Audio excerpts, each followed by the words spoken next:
เอาสบายดีเนาะเป็นการกวดสภาพไก่ที่ประจำครูเอกราคาที่2ลงก่อนแป๊บนึงเช็คตาสั่งกัน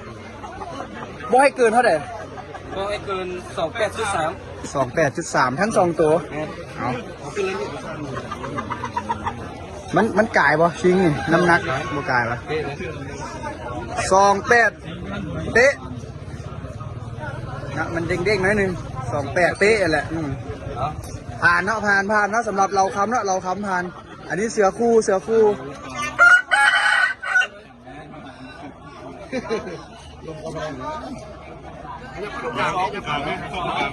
ป็น2เป็น3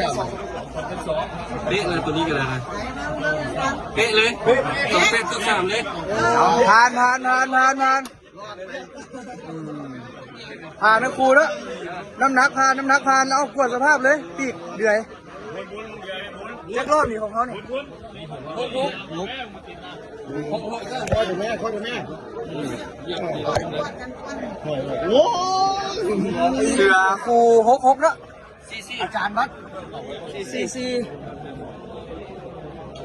4แล้วสำหรับเราคำตีกัน5ยกน้ำหนักผ่านเดือยผ่านบ่เนาะผ่านเอาเบิ้งปีกไปดิ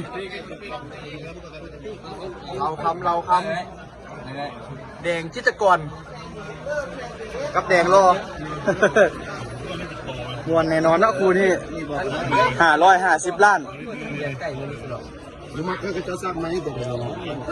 โอ้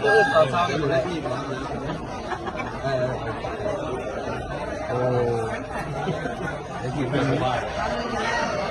เราไปซิดมันก็เสียเรากินมันเป๊ะเลยสมบูรณ์นะสมบูรณ์ทั้งครู